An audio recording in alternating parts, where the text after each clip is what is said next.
St. Johns County Circuit Court is now in session. The Honorable Judge Smith presiding. You can all be seated. Thank you.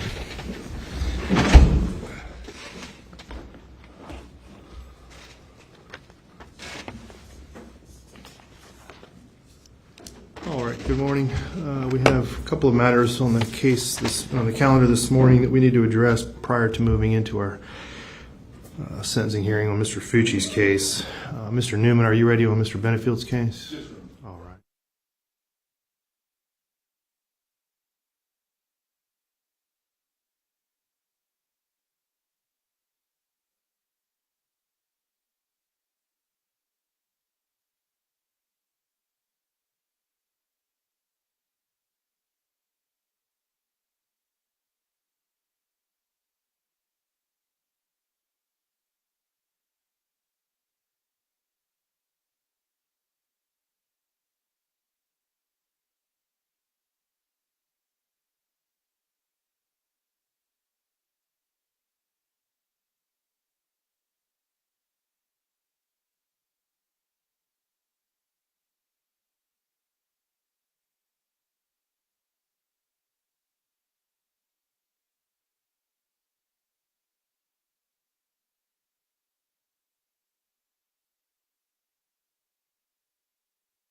for a recess so we can just be. I'm going to.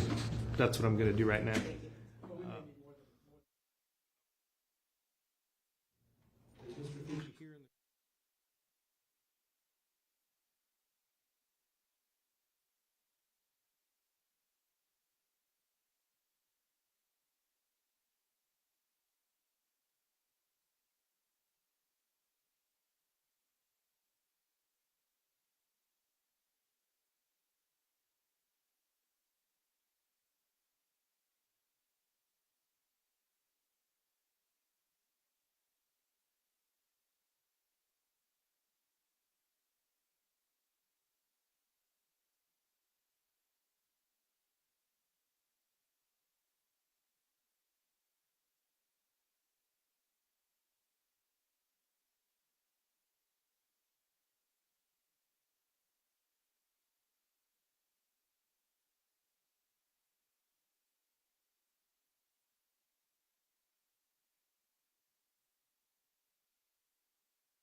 St. Johns County Circuit Court is now in session. The Honorable Judge Smith presiding. Thank you all. Please be seated.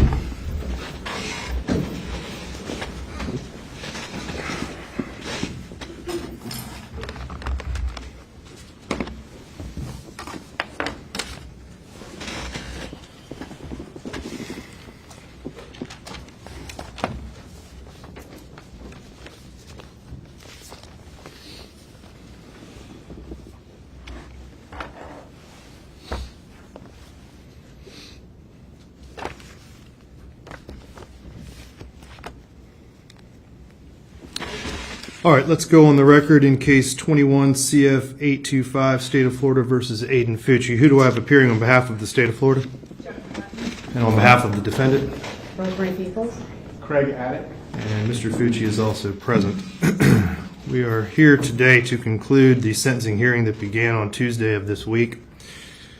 Before I get started, are there any matters that we need to address at this time from the state? No, Your Honor. Anything else from the defense? No, sir. I did receive some filings as of yesterday. I did review all of those filings. There were about 200 pages of deposition transcript. I reviewed as much of that as possible. I did look for portions of those depositions that I believe were related to this testimony that was received earlier in the week. So I have reviewed all of those filings that were filed yesterday. Before we begin, there is, I think, one matter that I need to address, and that is Ms. Peoples. As far as the determination, I think that has to be made a factual finding as to whether or not your client actually killed Tristyn Bailey.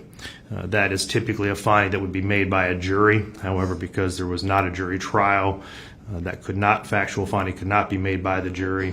And I just want to make sure that there's a stipulation and agreement that the court can make that factual finding based upon the testimony and evidence that was presented during the sentencing hearing. Is that all correct? That the court is relying on the evidence that's presented in the sentencing hearing. And for that yes, factual finding. for the court to make the factual finding. You're waiving your right to have a jury make that factual finding. Yes, by entering the plea, Your Honor. Yes. All right. Based on the evidence that was presented during the sentencing hearing, as well as the defendant's plea to the charge of premeditated first-degree murder, the court does find that Aiden Fucci killed Tristyn Bailey, which now makes the range of possible sentences for Mr. Fucci a minimum of 40 years in prison up to life in prison.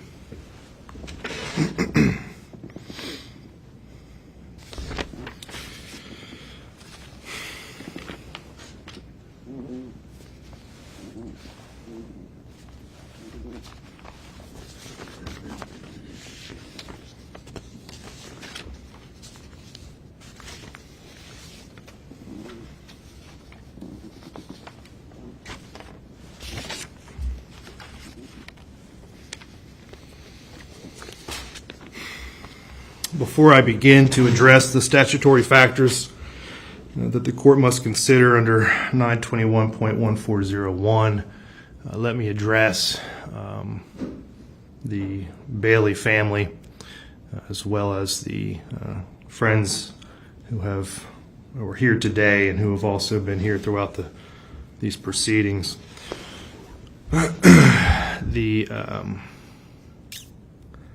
The loss in which you have clearly suffered is unimaginable. The court was certainly moved by the words and the victim impact statements that were presented earlier this week. I have been through these types of proceedings numerous times. Sometimes family members hope or expect that whatever the sentence is, that somehow or another that's going to heal or provide closure. And I just want to warn you that it's not. It's not how it works. No matter what sentence this court imposes today, it cannot heal you. I cannot bring her back. I cannot provide a closure to this. It may close a chapter of this, but it will not close this for you. You still have a lot of healing to do. And I certainly am not going to take the place of any of your counselors or therapists. But my advice to you is simply this. Understand that the healing process takes time, and you have to move through the stages, and you have to allow each other to move through the stages at your own pace. Comfort each other, but understand that some of you may reach different phases of this healing process sooner than others.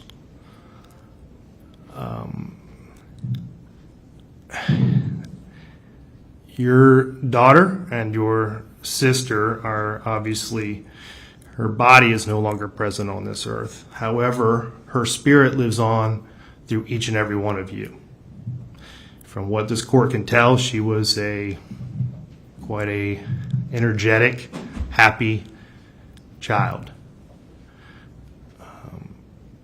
Some of you testified to the fact that when you learned of her death, that part of you died as well. And what I would suggest is that you fill that void with her spirit and her life that certainly lives on through each and every one of you.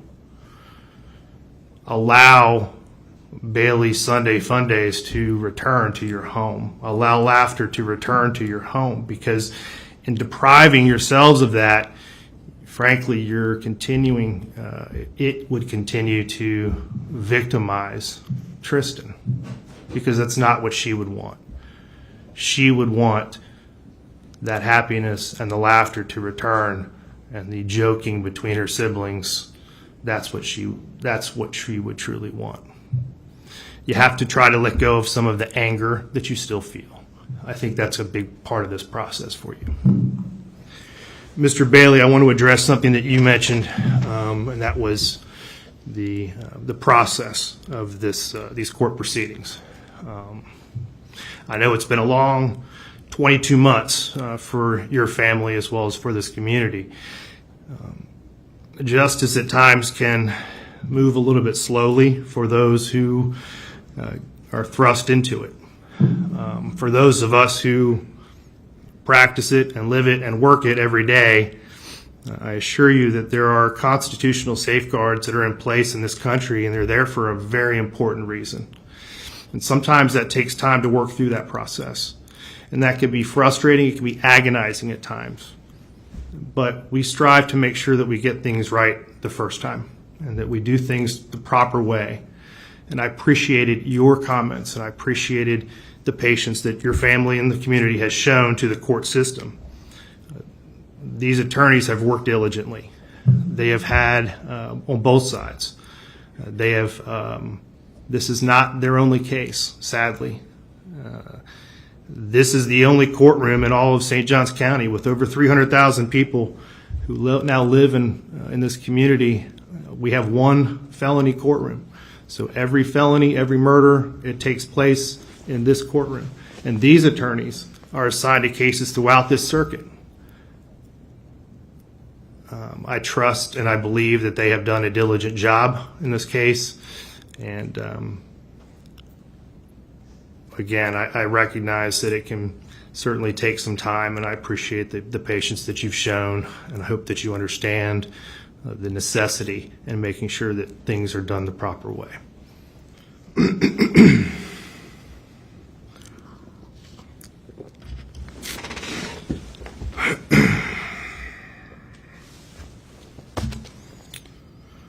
Pursuant to Section 921.1401, the court, in determining whether a life imprisonment or a term of years equal to life imprisonment is an appropriate sentence, the court must consider the following factors. A, the nature and circumstances of the offense committed by the defendant. B, the effect of the crime on the victim's family and on the community. C, the defendant's age, maturity, intellectual capacity, and mental and emotional health at the time of the offense. D, the defendant's background, including his or her family, home, community, environment. E, the effect, if any, of immaturity, impetuosity, or failure to appreciate the risks and consequences on the defendant's participation in the offense. F, the extent of the defendant's participation in the offense. G, the effect, if any, of familial pressure or peer pressure on the defendant's actions. H, the nature and extent of the defendant's prior criminal history. I, the effect, if any, of characteristics attributable to the defendant's youth on the defendant's judgment. And J, the possibility of rehabilitating the defendant. I have considered all of the evidence that has been presented for the during this week. The testimony that was presented, the victim impact statements, the evidence that was submitted, the filings, and I have analyzed each and every one of those factors as well as any other factors that may be relevant to these proceedings in order to determine an appropriate sentence for this case. The statute requires the court to make specific findings on the record, which is what I will now do. I'm going to begin with factor C, the defendant's age, maturity, intellectual capacity, and mental and emotional health at the time of the offense. This defendant was 14 years old when this act was committed. It is well established, and this court accepts fully that an individual's brain is not fully developed until they reach sometime in their 20s. There is no question to the science behind that. This court recognizes it, accepts it. The court finds that the defendant himself was of average maturity for his age. Based on the testimony that was presented, there were comments about that he was of average maturity, that some of his friends looked upon him as even more mature than the average 14-year-old. He did have a learning disability. His grades suffered as a result. He struggled in school. Resources were put into place to assist him, which he did respond to. The dean of students testified about his work with Mr. Fucci, and that there were some things that were done to assist him. He did have some discipline issues at school, but he had a good rapport with that dean, seemed to have a good plan in place. The court has heard the testimony and received some testimony about his emotional health, which kind of segues into the next factor, which is the defendant's background, including his or her family home and community environment. The defendant had a fairly normal home environment. He had two parents who were very involved in his life. The testimony from the grandmother was that his father never missed time sharing, his mother never missed time sharing. I want to comment on the grandmother who testified, who came into this courtroom and testified. That took a lot of courage. That was not easy for her, but it did show this court that he had a good, stable home environment. While there had been some discussion about, from his girlfriend, that she felt as though maybe there were some things that were going on at home. Based on all of the testimony and evidence, this court does not find that he suffered from any type of physical or emotional abuse. It does not appear that there was any significant alcohol or drug abuse inside the home. Additionally, the court reviewed the letters that were submitted by his mother and his father, in particular the letter from the father. The court was also moved by, indicated that there was a strong father-son relationship. I'm going to skip factor E for just a moment and move to factor F, the extent of the defendant's participation in this offense. This court does find that the defendant was the sole participant in this offense. He was 100% responsible for this murder. This court does not believe that there was any encouragement or enticement from anyone else to get him to commit this crime. As to factor G, the effect, if any, of familial pressure or peer pressure on the defendant's actions, the court received no evidence that would suggest that there was any familial or peer pressure on the defendant's actions in this case. The nature, factor H, the nature and extent of the defendant's prior criminal history. This defendant has no prior criminal history. The court did receive, and there had been some discussion about whether or not the court could consider any prior or post-bad acts. I want to make it very clear that the only consideration that this court is giving to any of the information that it received related to any prior acts in school or fights or any of the statements or acts that occurred after his arrest while he was incarcerated were received and considered solely for the purpose of analyzing the factors in this statute. It in no way, shape, or form does this court has this court considered those matters in order to enhance his sentence. It is simply to apply them and apply those issues to these particular factors. The effect, if any, of characteristics attributable to the defendant's youth on the defendant's judgment. I've already considered his youth. I don't find that there were any other characteristics of his youth that really played a part in this crime. J, the possibility of rehabilitating the defendant. I would say that the defendant has shown some ability to modify his behavior that was shown in school through the Dean of Students. However, as Dr. Pritchard noted, this crime is extraordinary. His behavior was so unusual compared to individuals his age that there is a poor prognosis for rehabilitation.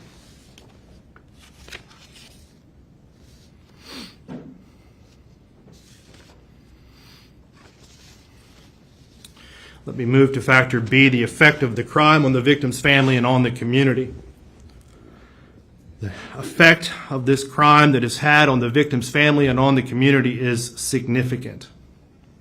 There is no greater loss than the loss of one's own child. The nature and circumstances of her death have caused an even greater trauma on her loved ones. Her siblings, parents, and extended family members all provided compelling victim impact statements relating their personal struggles with coping with her death. It has caused them deep and emotional and mental health problems. They are no longer able to function as the family they once were. It has also had a tremendous impact and effect on this community. This court has reviewed all of the letters that were submitted by her friends, teachers, coaches, and others. Approximately 150 letters were received. I have read all of them, and all of them strike a similar chord. This was a devastating crime. It was devastating to the children of this community. It materially changed an entire community. Some of the letters indicated and discussed children who were teenage children who could not sleep in their beds alone and had to sleep in between their parents for fear of what happened in this case. One of the letters I read mentioned the exhaustion of any mental health resources. The supply was in such need that the need was so great that the supply of mental health resources, there was an insufficient number of counselors. Individuals had to wait weeks or even months before they could get in to see a grief counselor.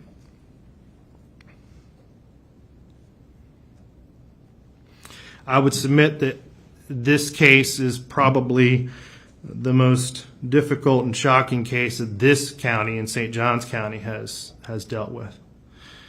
In the 20 years that I have been, or 16 years that I have been practicing law, and the 30 years that I have lived and worked in this all of Northeast Florida, this case is one of only a very small few that had this level and this type of impact on the community.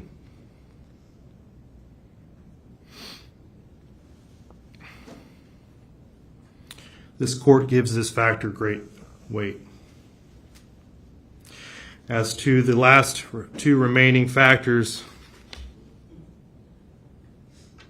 the effect, if any, of immaturity, impetuosity, or failure to appreciate the risks and consequences of the defendant's participation in the offense, and the effect of the crime,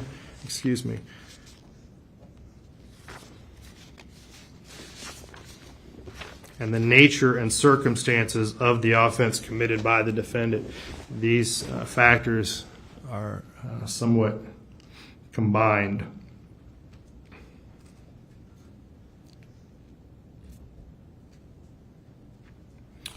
"114 stab wounds, 49 defensive wounds, 35 wounds to the head and neck, 29 to the back and shoulder, and 6 fatal wounds." This court has reviewed and seen more than its fair share of autopsy photos. The autopsy photos in this particular case were particularly difficult. The 49 defensive wounds indicate that Tristyn Bailey was conscious, that she was aware, and that she was doing everything she could to fend off this attack. She suffered a painful, horrifying death from someone that she trusted. Her screams were most likely stifled by her own suffocating lungs.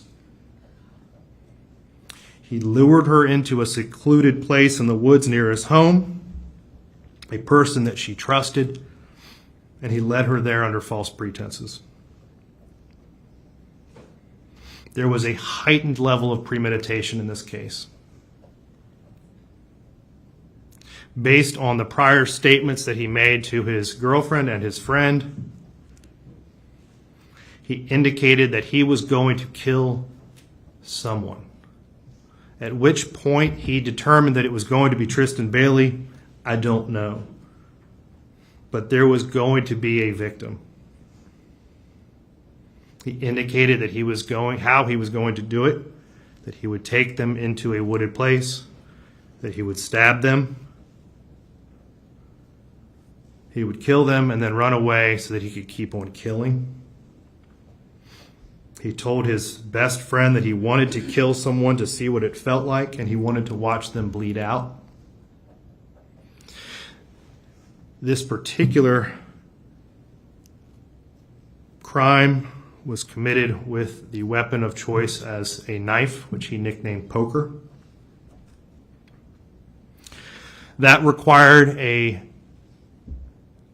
up-close, personal,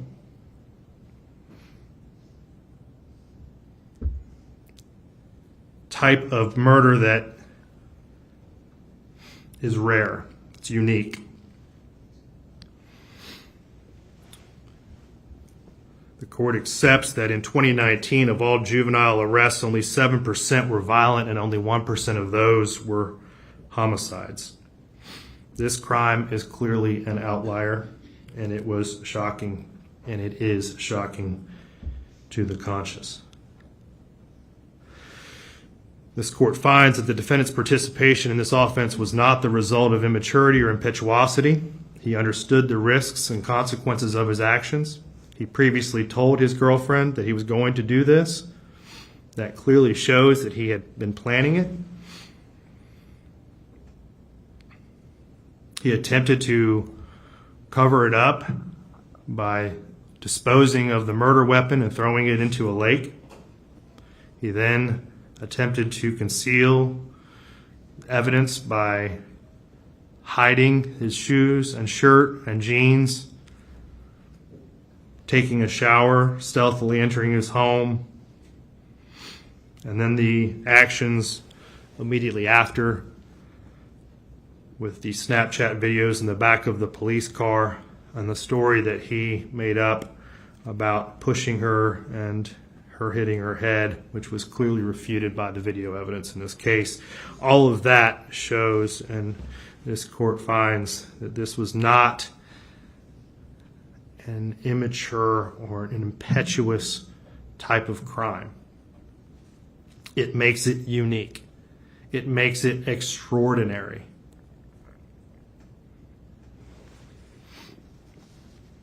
What is also very troubling is that this crime had no motive.